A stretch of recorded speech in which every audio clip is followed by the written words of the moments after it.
In this video, we're going to take a look at angles and polygons and how they're related to each other and how I can move around the regular polygon angle web.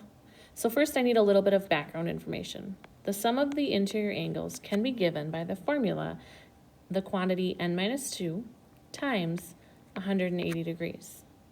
The sum of the exterior angles is always 360 degrees, regardless of the number of sides that the shape has. I should say here that n is the number of sides in the polygon. These formulas are true for any polygon, whether they are regular or not. But if I know a polygon is regular, then I can figure out a lot more about their angles and sides. If I know a polygon is regular and I know the number of sides, I can figure out what the exterior angle is simply by taking 360 degrees divided by the number of sides. If I know the number of the sides and I want to find one interior angle, I would plug into my n-2 times 180 formula to find the sum, and then divide by however many sides that there are.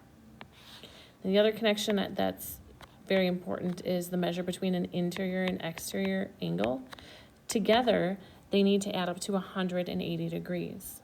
Now, we'll talk a lot about interior and exterior angles. We'll also talk about central angles later in the chapter. So it's worth it to look at what we're talking about visually as well. If we're talking about one interior angle, we're talking about the angle that's formed at this vertex here.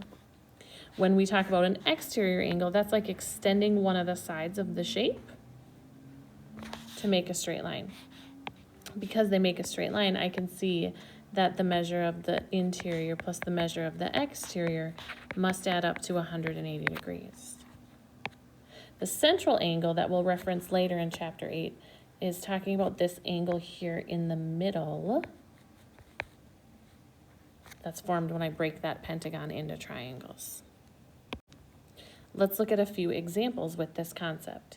If each exterior angle is 36 degrees in a regular polygon, I would have to know that it's a regular polygon. How many sides does it have? Well, if I know the sum of all the exterior angles is 360 degrees and each one is 36 degrees, I can simply divide them to see how many sides the polygon must have. Once I know that the polygon has 10 sides, I have a few options to figure it out. The measure of the interior angle. Okay, if I know that this is kind of my polygon here, it goes around like this. If I know that this exterior angle is 36 degrees, I know the interior must be 180 minus that, or 144 degrees. The other method I could use is I could plug in to my n-2 times 180 formula and solve that way.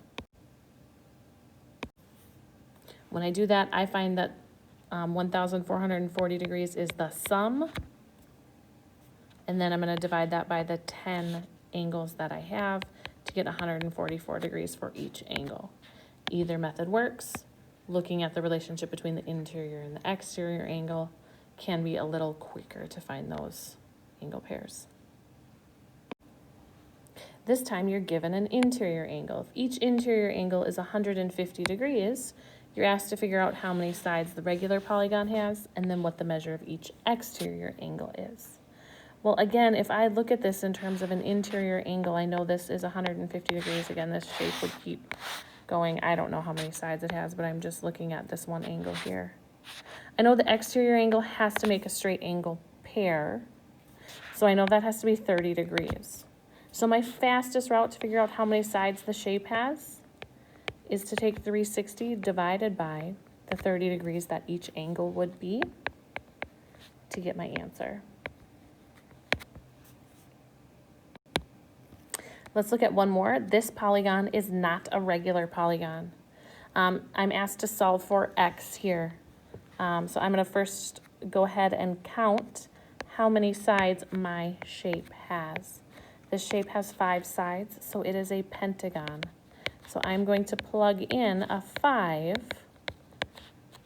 and solve for the total number of degrees in this shape.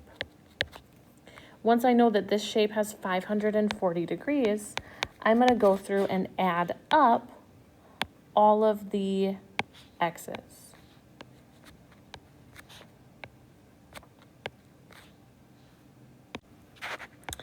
and that gives me 19x. And then to finish this equation, I'm going to go ahead and put all my constant terms together.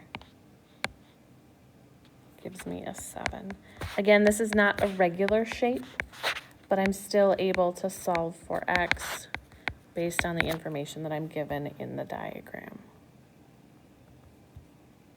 Then dividing both sides by 19 gives me my answer for x.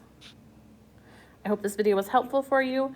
Keep track of that web on the front slide. That will be most helpful for you as you try to navigate between the different angle relationships in regular polygons.